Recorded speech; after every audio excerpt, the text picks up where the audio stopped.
She was just a signal tech until her feedback loop killed 1,000,000 roots. The communications array of battlecruiser Meridian stretched across 17 kilometers of reinforced titanium, its crystalline receivers drinking in signals from across the galaxy like electronic ears, listening to the whispered secrets of space itself.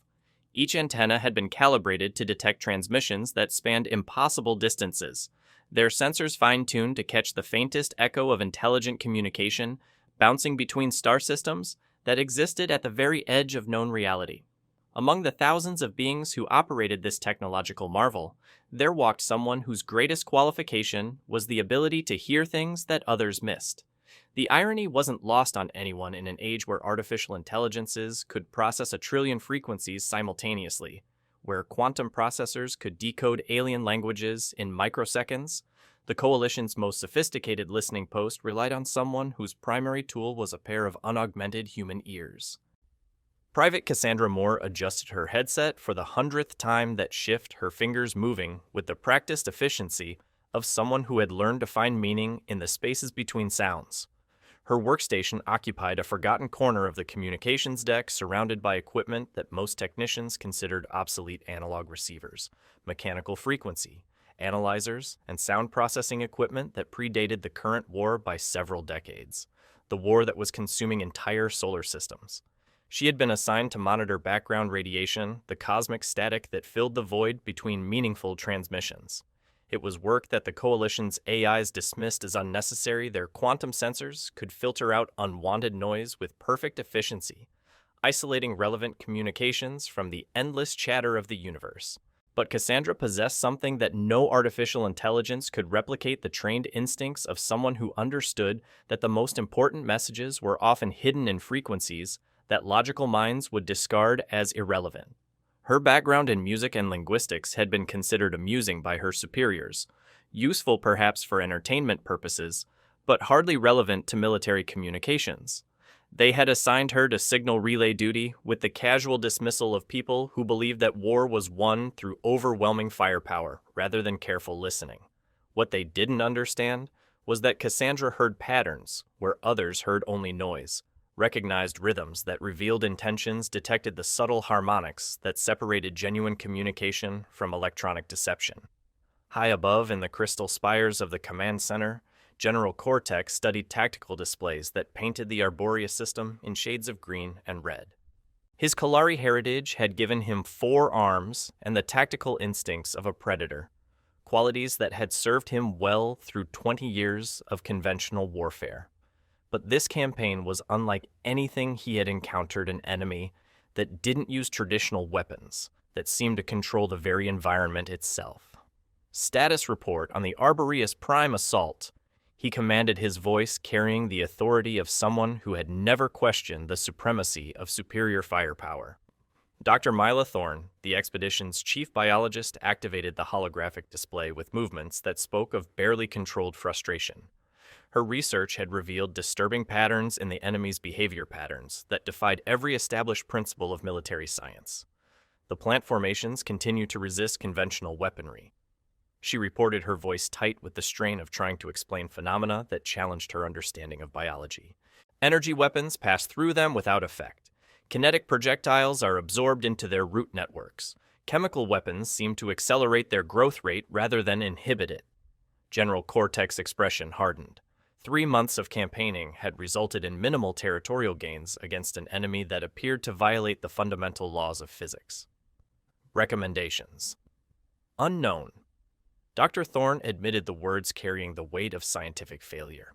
These organisms appear to operate on principles that we don't understand. They respond to our attacks as if they're learning from them, adapting in real time to counter our strategies. What neither of them knew, what none of them could know, was that 20 decks below a signal technician was beginning to detect patterns in the background radiation that would challenge everything they believed about intelligence communication and the nature of consciousness itself. Cassandra removed her headset and rubbed her temples, trying to massage away the persistent ache that had been building throughout her shift. The sounds she had been monitoring weren't random. They contained structures, rhythms, variations that suggested something far more sophisticated than natural phenomena. The patterns reminded her of something from her music theory classes, compositions that revealed their true complexity only when analyzed across extended periods. But that was impossible. The Coalition's most advanced AIs had analyzed the same signals and found nothing but cosmic background radiation, the random electromagnetic noise that filled the spaces between star systems. Her superiors had made it clear that her job was to relay confirmed communications, not waste time pursuing phantom patterns that existed only in her imagination. Still, as she prepared for another shift of monitoring the void, Cassandra couldn't shake the feeling that the universe was trying to tell them something important, something that could only be heard by someone willing to listen to frequencies that more sophisticated minds would dismiss as meaningless noise. The feeling that sometimes the most critical intelligence came not from advanced technology, but from the simple act of paying attention to details that others overlooked. The transport that delivered Cassandra to the Arboreus system had been designed for efficiency rather than comfort. Its cargo holds, packed with supplies and personnel, for what military planners optimistically termed a pacification operation. She spent the 3-week journey studying technical manuals and acoustic analysis protocols, preparing for assignment to what she had been told would be routine signal monitoring duties. The reality of Arboreus Prime challenged every assumption about planetary warfare that had been programmed into Coalition databases. From orbit, the planet appeared to be a single vast organism, its surface covered in vegetation that pulsed with bioluminescent patterns, its atmosphere thick with spores that interfered with standard sensor arrays. The plant formations moved with coordinated precision, responding to threats with the unified intelligence of a planetary nervous system. Cassandra's first glimpse of the surface came through the reinforced viewports of the command shuttle as it descended through atmosphere that seemed almost alive with electromagnetic activity. The forests below weren't simply collections of individual plants, they were components of a larger intelligence, their root networks extending across continents like the neural pathways of a massive brain. "Welcome to Green Hell," muttered Sergeant Torres, the shuttle's crew chief, as he watched the biologist passengers stare at displays showing energy readings that defied conventional understanding. 3 months we've been trying to establish a foothold down there. 3 months of watching our best equipment get swallowed up by plants that shouldn't exist. The landing zone was a cleared area maintained by constant application of defoliant chemicals, a small island of barren ground surrounded by vegetation that pressed against the perimeter with patient hunger.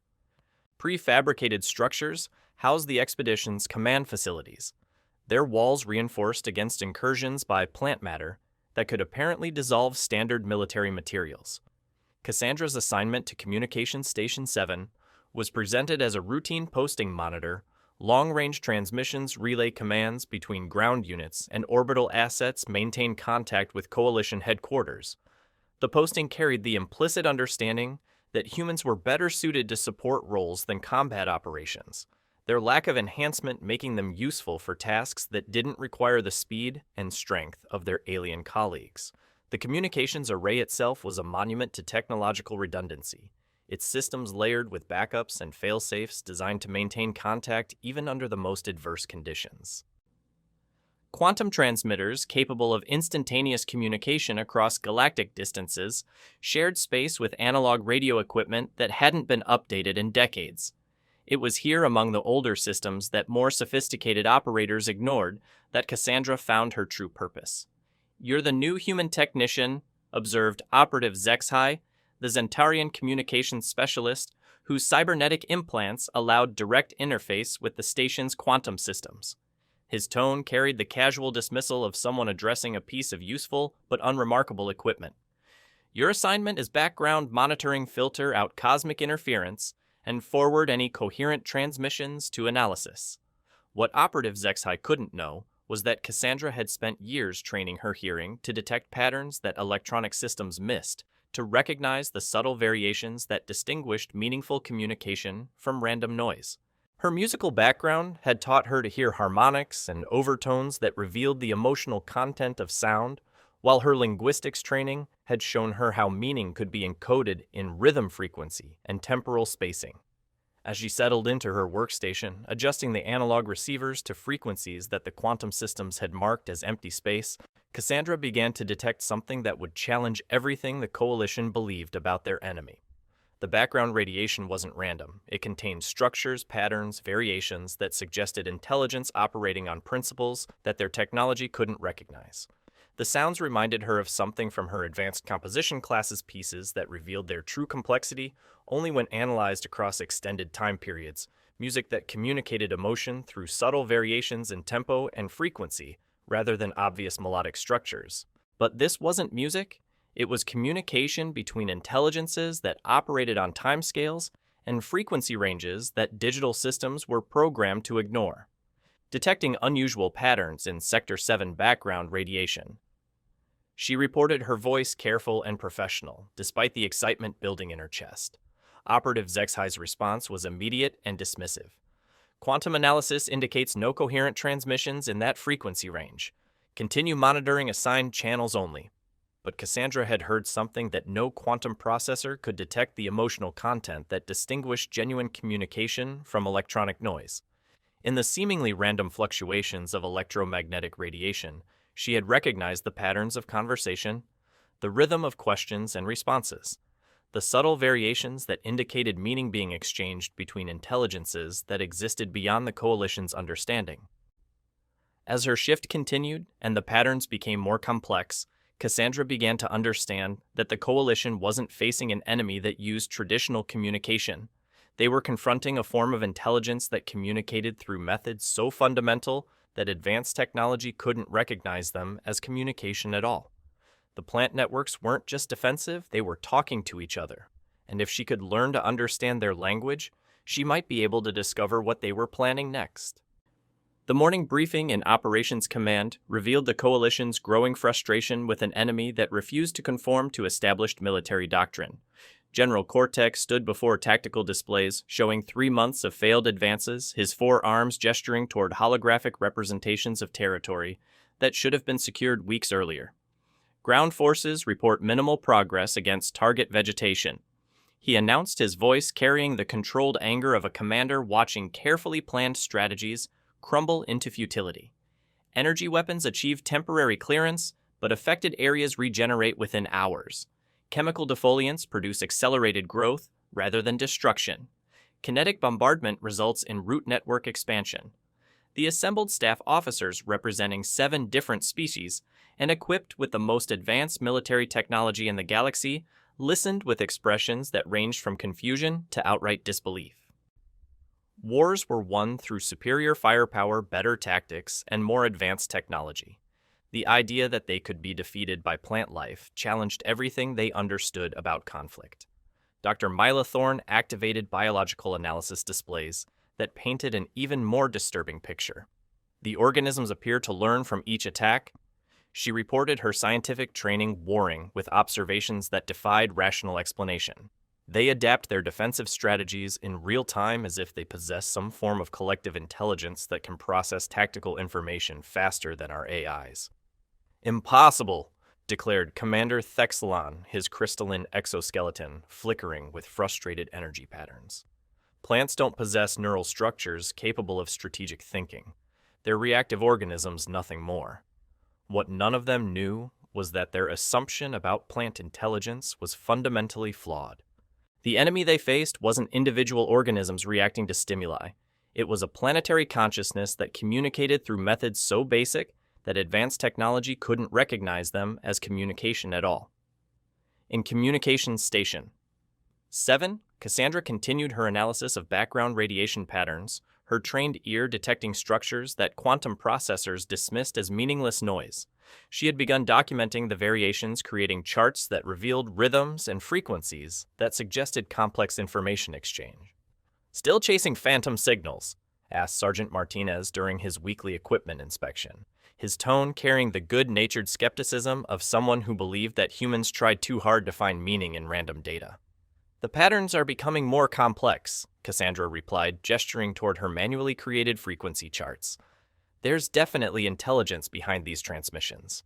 The timing variations, the harmonic relationships, they're too structured to be natural phenomena." Martinez studied her charts with the expression of someone humoring a colleague's harmless obsession. "Maybe you're right," he said finally.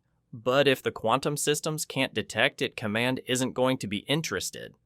The dismissal stung. but Cassandra had encountered similar reactions throughout her career. Her ability to detect patterns in acoustic data was considered an amusing talent rather than a valuable skill. The military valued quantifiable capabilities over subjective interpretation, measurable results over intuitive understanding. But as she returned to her monitoring duties, Cassandra noticed something that sent a chill through her trained instincts. The background patterns were changing, becoming more organized, more focused. What had initially seemed like random communication was beginning to sound like preparation, the electromagnetic equivalent of troops assembling for an assault. Her request for additional analysis equipment was denied. Her reports of increasing signal complexity were filed under routine observations without review. Her warnings about potential enemy communication went unread by commanders who believed that intelligence gathering was best left to artificial systems that could process data without the interference of organic bias. General Cortex patience with unconventional approaches was wearing thin. 3 months of stalemate had cost him significant political capital, and his superiors were beginning to question the expedition's tactical competence. "Dr. Thorne," he commanded, "I want options.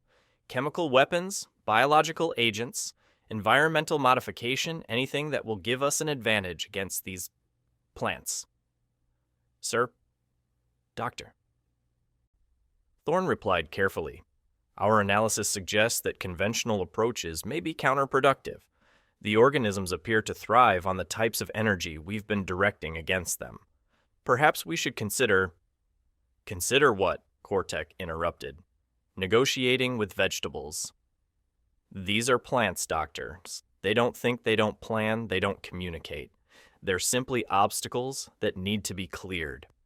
The general's certainty was shared by most of the command staff beings whose enhanced intellects and advanced technology had convinced them that intelligence could only exist in forms they recognized. The possibility that they faced consciousness operating on principles beyond their understanding was literally unthinkable. But in her isolated corner of the communications deck, Cassandra was beginning to understand something that would challenge every assumption about intelligence consciousness and the nature of life itself. The patterns she had been tracking weren't just communication, they were music. Complex, sophisticated compositions that encoded information in harmonic relationships that digital analysis couldn't process.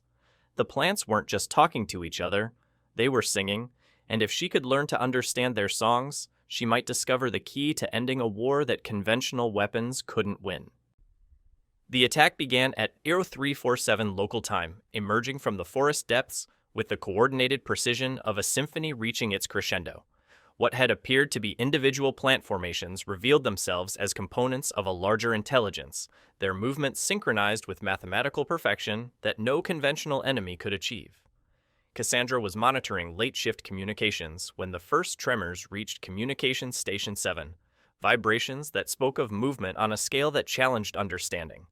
Through her headphones, the background radiation patterns she had been tracking suddenly intensified, transforming from subtle variations into complex harmonic structures that seemed to pulse with intention.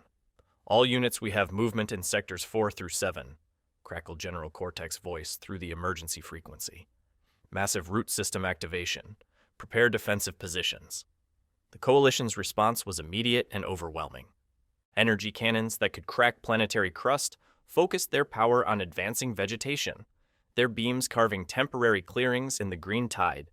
Kinetic weapons fired projectiles designed to penetrate the densest matter known to science. Chemical dispersal systems released defoliants that had sterilized dozens of worlds. For 37 minutes, it seemed as though superior firepower might achieve what months of careful strategy had failed to accomplish. The advancing plant formations withered under concentrated fire, their root networks retreating from areas where Coalition weapons achieved focused destruction. Then the forest began to sing. Cassandra felt it before she heard it, a vibration that seemed to resonate in her bones, a frequency that bypassed her ears and spoke directly to parts of her nervous system that she hadn't known existed. Through her monitoring equipment, she watched as every electromagnetic sensor on the base suddenly spiked beyond operational parameters. "What's happening to our equipment?" demanded Operative Zexhai, his cybernetic implants sparking as they struggled to process sensory input that exceeded their design specifications. The answer revealed itself as coalition forces began reporting equipment failures across all tactical frequencies. Weapon systems locked up mid-firing sequence.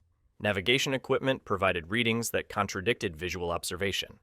Communication arrays transmitted static instead of coherent messages. But Cassandra, protected by the analog simplicity of her monitoring station, heard something that the digital systems couldn't process. The forest's song wasn't random. It was a carefully orchestrated interference pattern designed to disrupt electronic systems while leaving organic intelligence unaffected.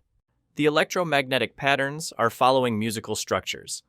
She reported, her voice carrying excitement despite the crisis developing around them. Complex harmonic progressions that create interference in specific frequency ranges. They're not attacking our equipment randomly. They're conducting electronic warfare through acoustic principles. Her analysis was lost in the chaos of failing systems and contradictory orders. Command staff struggled with tactical displays that showed impossible readings, while their enhanced senses dependent on cybernetic processing provided information that couldn't be trusted. The battle that followed challenged every principle of modern warfare. Coalition forces found themselves fighting an enemy that turned their technological superiority into a liability that used their own advancement against them with surgical precision. Soldiers whose enhanced reflexes depended on neural implants discovered that their augmentations had become sources of confusion rather than advantage. Dr. Mila Thorne, her scientific instruments useless in the face of phenomena that defied measurement, resorted to direct observation through reinforced viewports. The root networks are conducting synchronized electromagnetic pulses, she reported, her voice tight with scientific fascination and tactical horror. They're using organic structures to generate interference patterns that disrupt our technology. General Cortec, his command systems failing one by one, found himself directing the battle through the kind of direct communication that predated digital warfare by millennia. All units fall back to defensive perimeter. Maintain analog communication only. The retreat that followed was orderly but devastating to coalition morale. Superior firepower, advanced technology, and tactical doctrine had proven inadequate against an enemy that operated on principles their science couldn't explain. The forest had revealed itself not as a collection of plants, but as a single vast intelligence that communicated through methods their most sophisticated systems couldn't detect. As emergency power restored basic communications, Cassandra found herself suddenly elevated from background technician to critical intelligence asset. Her analog monitoring equipment had continued functioning throughout the attack, recording patterns that digital systems had been unable to process. The harmonic structures follow classical composition principles. She explained to the assembled staff, her voice carrying new authority born of necessity. Specifically, they're using acoustic interference techniques that were developed for early electronic warfare methods that predate digital signal processing. The implications were staggering. The coalition faced an enemy that understood their technology better than they understood it themselves, that could exploit weaknesses in systems they had considered invulnerable. But more disturbing was the realization that this intelligence had been communicating through methods so fundamental that their advanced sensors had dismissed them as background noise. "How long have they been preparing for this attack?" asked Dr. Thorne, her scientific mind struggling with the concept of plant intelligence that could outthink artificial systems. Cassandra consulted her manually recorded frequency charts, noting patterns that stretched back weeks before the attack.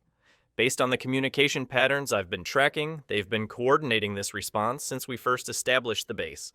Every weapon test, every tactical maneuvers, every equipment deployment, they've been listening to everything we've done and planning accordingly."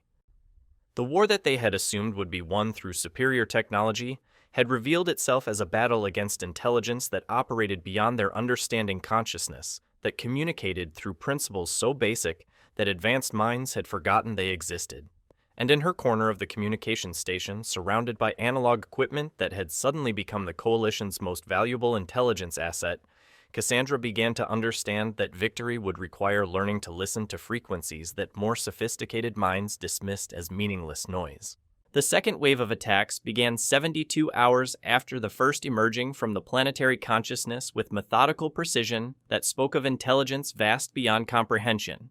This time, the forest song carried harmonics that seemed designed specifically to counter the Coalition's adaptive responses frequencies that exploited weaknesses in their backup systems that shouldn't have been detectable.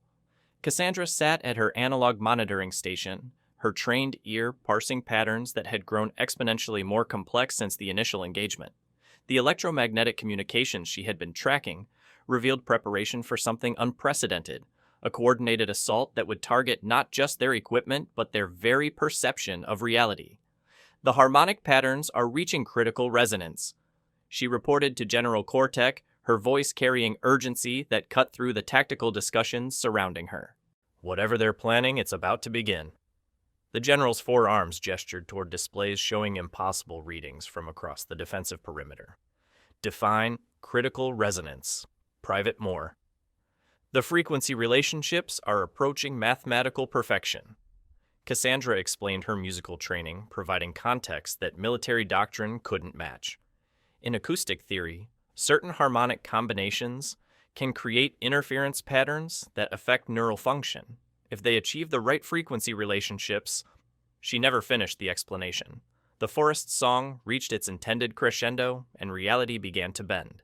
Coalition forces found themselves experiencing hallucinations that felt more real than their actual surroundings. Soldiers reported seeing enemy formations where sensors detected empty space. Officers received orders through communication systems that analysis confirmed were not transmitting. Navigation equipment guided units toward coordinates that led to impassable terrain while indicating clear paths. Dr. Mila Thorne, her enhanced senses struggling to distinguish between real and manufactured perceptions, discovered that her most advanced instruments were providing readings that contradicted direct observation. The organisms are generating neural interference patterns. She reported her scientific objectivity warring with perceptions that defied rational explanation. They're not just disrupting our equipment, they're affecting our ability to process sensory information. The attack was brilliant in its simplicity. Rather than destroying coalition forces directly, the planetary intelligence was neutralizing their ability to distinguish between reality and carefully crafted illusion. Soldiers fired at targets that existed only in their perception, while real threats approached undetected. General Cortec, his tactical experience challenged by phenomena that had no precedent in military history, found himself commanding forces that could no longer trust their own senses. All units ignore electronic guidance systems, navigate by visual reference only. But even visual reference had become unreliable. The forest song created interference patterns that affected organic neural function, generating hallucinations that seemed completely real to enhanced senses, dependent on electronic processing. The Coalition's technological superiority had become a vulnerability that their enemy exploited with surgical precision. In Communication Station A7, Cassandra watched her colleagues struggle with perceptions that her analog equipment revealed to be sophisticated electronic deception. Her unenhanced human senses, protected by the simplicity of her monitoring systems, allowed her to perceive the attack for what it truly was, a demonstration of acoustic warfare that operated on principles her classical training had taught her to recognize. The interference patterns follow specific mathematical relationships. She explained to anyone willing to listen, her voice cutting through confusion that gripped the command staff. They're using harmonic progression principles to create neural resonance, but the patterns have a fundamental weakness. They require precise frequency control to maintain effectiveness. What she had realized through hours of careful analysis and musical intuition was that the forest's song was vulnerable to the same disruption techniques that classical composers had used to resolve harmonic tension. The alien intelligence had achieved acoustic perfection, but perfection itself could be disrupted by the introduction of deliberate discord. I need access to the primary communication array. She requested her training, allowing her to recognize the solution that advanced technology couldn't detect. If I can broadcast the right interference pattern, I can disrupt their frequency control. The request was denied. Protocol demanded that critical systems remain under control of enhanced personnel, that important decisions be made by beings whose intelligence had been augmented beyond human limitations. The idea that an unenhanced technician might possess capabilities that their most advanced officers lacked was unthinkable. But as coalition forces continued to struggle with perceptions that couldn't be trusted as their tactical situation deteriorated beyond recovery, Cassandra made a decision that would challenge everything they believed about intelligence capability and the nature of courage itself. She abandoned her monitoring station and walked directly to the primary communication array, her unenhanced human intuition guiding her toward equipment that enhanced minds couldn't operate effectively under current conditions. Her musical training had taught her to recognize harmonic relationships that electronic analysis couldn't process, while her linguistics background had shown her how meaning could be encoded in patterns that artificial intelligence dismissed as noise. Private Moore, return to your assigned station immediately, ordered Operative Zexhai, his cybernetic implants sparking as they struggled to process sensory input that exceeded their design parameters. But Cassandra had heard something in the forest song that no one else could detect, a subtle variation that indicated the communication was coming from a specific source, a central intelligence that coordinated the planetary consciousness through acoustic principles that her training allowed her to understand. She activated the primary transmitter and began broadcasting a carefully calculated interference pattern, her hands moving across analog controls with the precision of someone conducting a complex musical composition. The signal she transmitted wasn't random. It was designed to create harmonic discord that would disrupt the forest's acoustic control systems.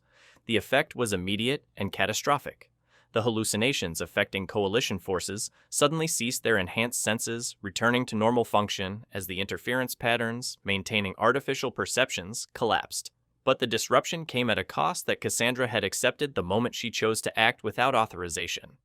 The feedback from her transmission overloaded her unprotected hearing, the acoustic energy reflecting back through the communication array with intensities that her analog equipment couldn't filter. She collapsed at her station, blood trickling from her ears, unconscious, but having achieved something that the Coalition's most advanced technology couldn't accomplish.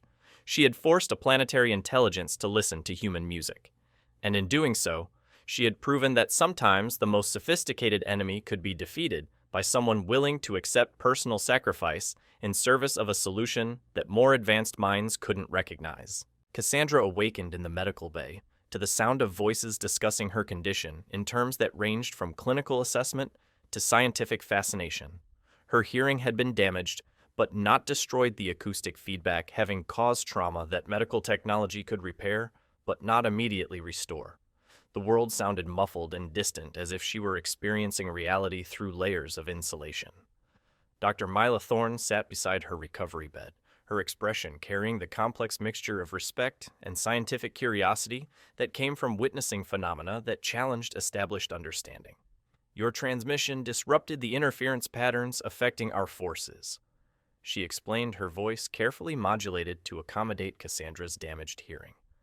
But more importantly, it revealed something about the nature of our enemy that our analysis had missed. The patterns you broadcast weren't random noise, added General Kortek, his forearms folding in a gesture that indicated both approval and confusion. They followed specific harmonic structures that suggest deep understanding of acoustic interference principles. Where did you learn such techniques?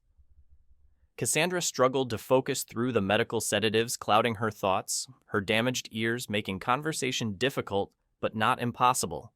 Classical composition theory, she answered, her voice hoarse from the acoustic trauma she had endured. The harmonic relationships the forest was using, they're the same principles composers use to create emotional responses in listeners. But they had a fundamental weakness that musical training taught me to recognize. The assembled staff exchanged glances that spoke of paradigm shifts occurring in real time. Beings whose enhanced intellects had dismissed human capabilities as primitive were confronting evidence that their assumptions about intelligence, knowledge, and problem-solving had been fundamentally flawed.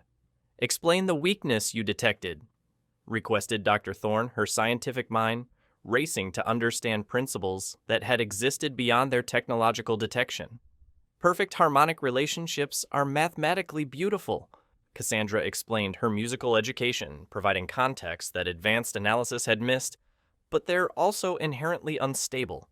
Any discord, any deviation from mathematical perfection causes the entire structure to collapse.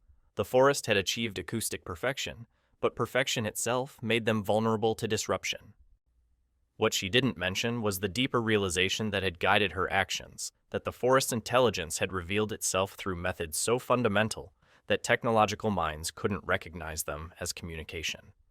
The planetary consciousness operated on acoustic principles that predated electronic communication by millennia, using sound itself as a medium for thought and coordination. Operative Zexhai, his cybernetic implants still sparking occasionally from residual interference, studied Cassandra with the expression of someone reevaluating fundamental assumptions. Your analog monitoring equipment continued functioning throughout the attack when our quantum systems failed. How did you know to maintain such primitive technology? Because primitive technology doesn't fail in sophisticated ways, Cassandra replied, her experience with analog systems providing insights that enhanced minds couldn't access. Simple equipment breaks obviously when it's damaged. Complex systems fail in ways that make you think they're still working correctly. The philosophical implications hung in the air like an indictment of everything they had believed about technological progress. Their most advanced systems had been defeated by an enemy that used principles so basic that their quantum processors had dismissed them as background noise. Meanwhile, equipment they considered obsolete had provided the intelligence necessary to understand and counter threats that artificial analysis couldn't detect. General Cortex's tactical mind struggled with concepts that challenged military doctrine developed over centuries of technological warfare. Private Moore, he said finally, I'm promoting you to the strategic planning staff. Your insights into enemy communication methods may be critical to our survival. The promotion was unprecedented, an unenhanced human elevated to strategic command based on capabilities that enhanced minds couldn't replicate. But as Cassandra accepted the responsibility, she understood that her true qualification wasn't technical knowledge or military training. It was the ability to listen to patterns that more sophisticated intelligence dismissed as meaningless, to recognize communication methods that operated beyond the boundaries of technological detection.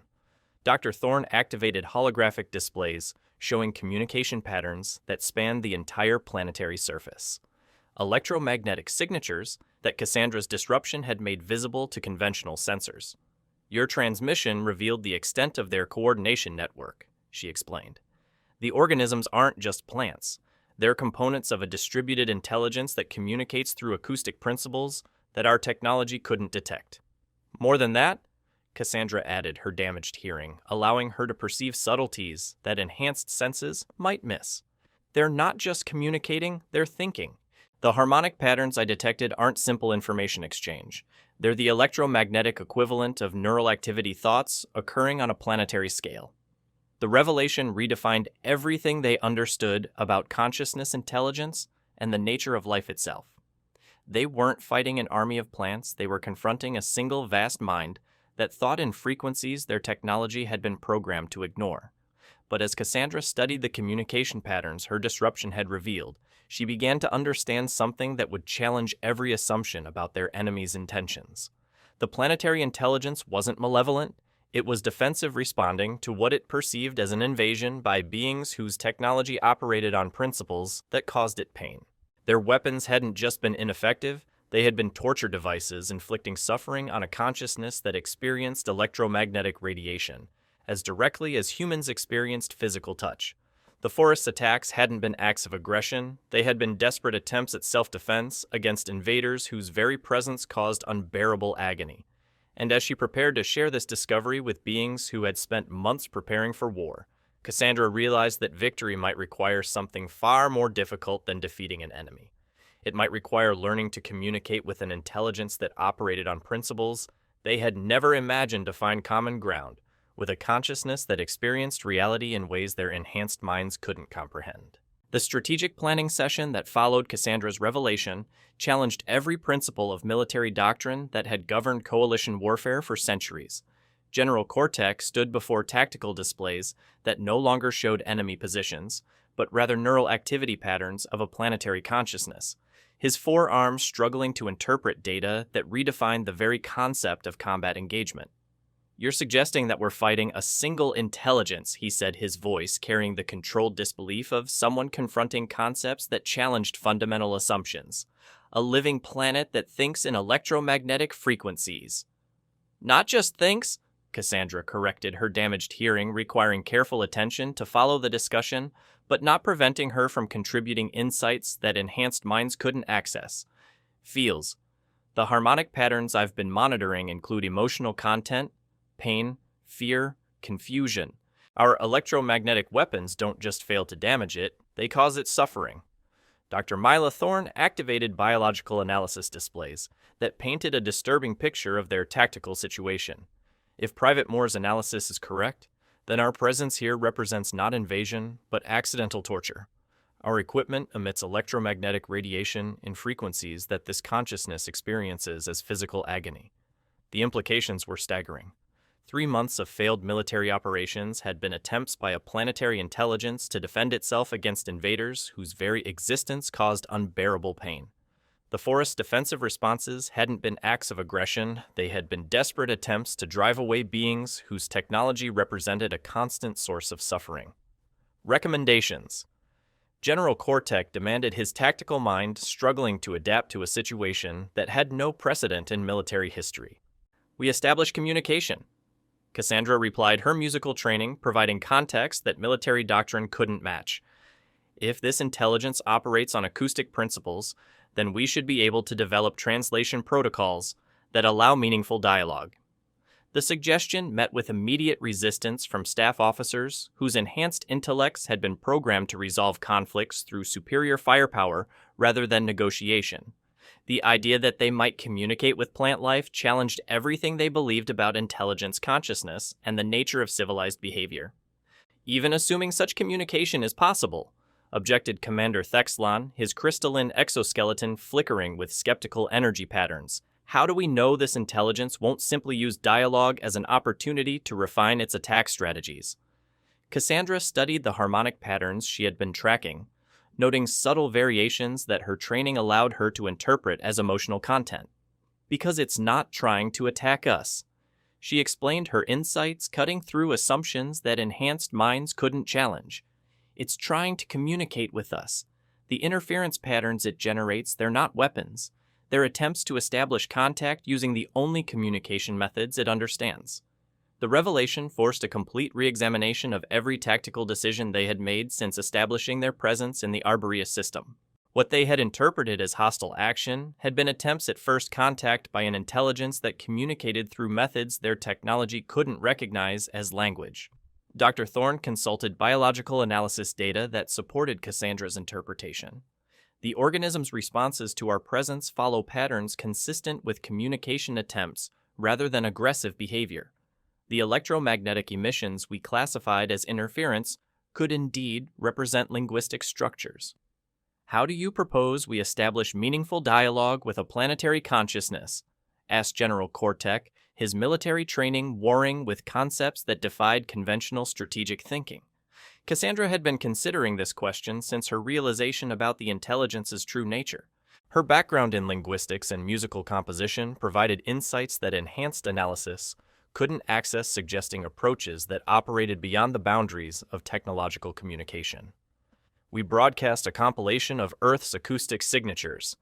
She proposed her damaged hearing requiring careful articulation, but not preventing her from outlining a solution that artificial intelligence couldn't develop.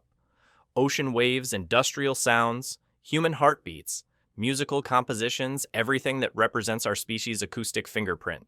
We introduce our consciousness to its consciousness through methods it can understand. The proposal was unprecedented in the annals of galactic diplomacy. Rather than using advanced translation technology or quantum communication protocols, she suggested establishing first contact through the simple expedient of sharing the sounds that defined human existence. The quantum processing required for such a compilation would exceed our available resources, observed Operative Zexhai, his cybernetic implants calculating computational requirements that seemed beyond practical achievement. We don't use quantum processing, Cassandra replied her experience with analog systems providing solutions that enhanced technology couldn't reach. We use the same analog equipment that allowed me to detect their communication in the first place. Simple acoustic transmission that can't be misinterpreted as aggression. The irony wasn't lost on anyone present. Their most advanced artificial intelligences had failed to establish communication with a planetary consciousness, while their most primitive equipment offered the only viable method for meaningful contact. General Kortek found himself authorizing an approach that violated every principle of advanced military communication.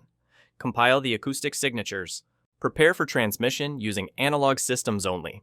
If we're going to make first contact with a living planet, we'll do it the way humans have always introduced themselves, through music. As Cassandra prepared the compilation that would serve as humanity's introduction to a planetary consciousness, she understood that victory wouldn't come through superior firepower or advanced tactics. It would come through the simple act of sharing the sounds that made them human, of offering acoustic friendship to an intelligence that had been trying to communicate with them since their first moment in its system. The war that had consumed months and threatened to escalate into galactic conflict would end not with advanced weapons, but with the universal language that connected all forms of consciousness, the willingness to listen carefully and respond with honest communication. The transmission began at 1347 local time, broadcast from analog equipment that predated the Coalition's most sophisticated communication technology by several decades. Cassandra stood at her monitoring station, her damaged hearing gradually returning, as she guided the compilation of acoustic signatures that represented humanity's first formal introduction to a planetary consciousness. The sounds that filled the electromagnetic spectrum carried the essence of human existence: ocean waves recorded from Earth's Pacific coast, their rhythmic patterns encoding the planet's hydrological heartbeat. Industrial noise from manufacturing centers, the mechanical symphony of productivity and creation. Human heartbeats captured during moments of stress, joy, fear, and love, representing the emotional range that defined organic consciousness. And woven throughout the compilation, musical compositions that spanned human history, classical symphonies that explored mathematical relationships through harmonic progression, folk songs that carried the accumulated wisdom of agricultural societies, contemporary pieces that reflected technological advancement without abandoning emotional authenticity. The planetary intelligence's response was immediate and unprecedented. The forest's defensive patterns, which had maintained constant pressure against coalition positions for months, simply ceased. Across entire continents, vegetation that had moved with coordinated precision became motionless, as if the planetary consciousness had focused all its attention on processing information that challenged its understanding of intelligence communication and the nature of consciousness itself. Dr. Myla Thorne monitored biological readings that painted a picture of cognitive activity beyond their ability to measure. Neural activity patterns are unlike anything in our databases. She reported her scientific objectivity struggling with phenomena that redefined the boundaries of known science. The organism appears to be dedicating enormous processing capacity to analyzing the transmission.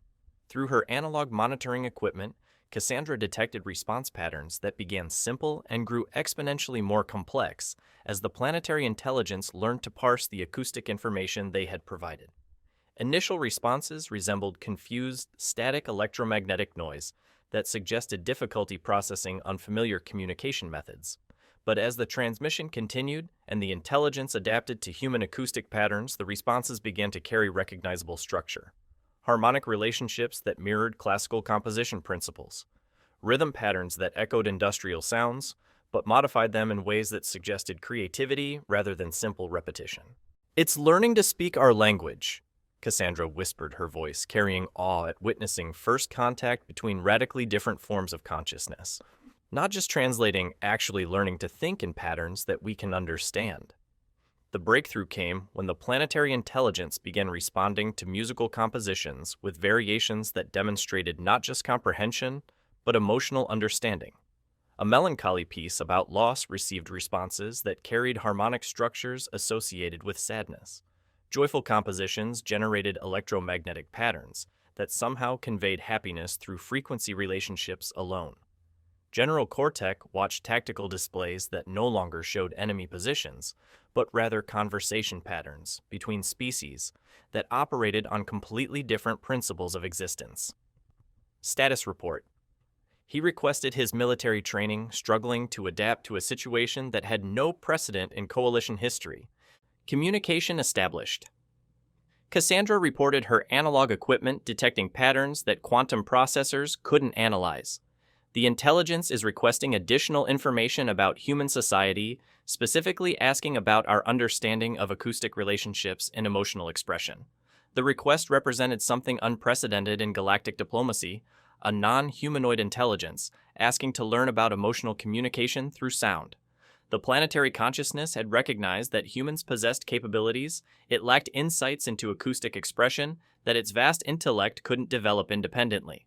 What followed was the first formal diplomatic exchange between humanity and a planetary consciousness conducted entirely through analog acoustic transmission methods that predated digital communication by centuries.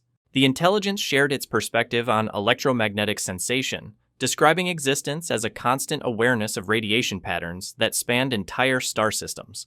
In return, Cassandra provided explanations of human emotional expression through music describing how acoustic relationships could convey meanings that pure information exchange couldn't communicate. The dialogue revealed that the planetary intelligence had been attempting communication since the Coalition's arrival, but its methods had been too fundamental for technological minds to recognize as language. It's been trying to introduce itself, she explained to the assembled command staff, her insights bridging consciousness types that had seemed incompatible. Every interference pattern, every defensive response, they were attempts to establish acoustic contact using methods that its intelligence considered obvious.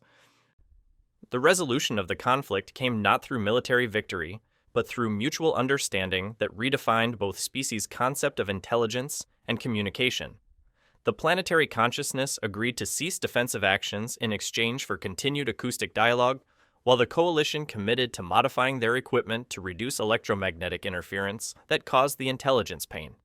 Dr. Mila Thorne documented the encounter for the Coalition's Xenobiology archives, her reports challenging fundamental assumptions about consciousness, intelligence, and the nature of life itself. But perhaps more significant was the cultural shift that the contact represented, the recognition that intelligence could exist in forms that advanced technology couldn't detect or understand. Cassandra's role in establishing first contact with a planetary consciousness earned her formal recognition as humanity's first xenolinguistic specialist, though she declined promotion beyond her preferred position as signal technician. Her preference for analog equipment and manual analysis methods, once considered primitive by enhanced colleagues, became the foundation for new communication protocols, designed to detect intelligence that operated beyond technological recognition. The manual archive that was later established on Coalition headquarters included a special section dedicated to acoustic analysis techniques, preserving the knowledge that had enabled first contact with non-technological intelligence. The building's inscription, carved in stone that would endure for millennia, read, "Listen carefully. Intelligence speaks in many frequencies." But perhaps the most significant change was the establishment of the Cassandra Protocol, a communication standard that required all first contact situations to include analog analysis methods alongside advanced technological systems. The protocol recognized that some forms of intelligence could only be detected by beings willing to listen to frequencies that more sophisticated minds dismissed as meaningless noise. Years later, when young Coalition officers asked about the strange equipment maintained alongside their quantum communication systems, their instructors would explain that sometimes the most important messages could only be heard by someone trained to recognize patterns that artificial intelligence couldn't detect. Because in a galaxy filled with advanced technology and enhanced consciousness, someone still needed to remember that intelligence came in many forms, and the most profound communications often occurred through methods so simple that sophisticated minds forgot they existed. The war was over. Humanity had achieved first contact with a planetary consciousness, and they had done it by sharing the sounds that made them human, proving that understanding required not advanced technology but the willingness to listen carefully to what others were really trying to say. If this story resonated with you, if it reminded you that true communication requires listening with more than just our ears, then this moment calls for action. Hit that like button to amplify this message of understanding across the digital cosmos. Subscribe to join a community that believes in the power of listening, of finding connection across impossible differences. Share this story with someone who needs to remember that their voice matters, that their unique perspective might be exactly what the world needs to hear. Because in a universe that often dismisses the quiet and the different, we need ambassadors for the truth, that intelligence speaks in frequencies only the heart can hear. Your engagement creates ripples, make them count.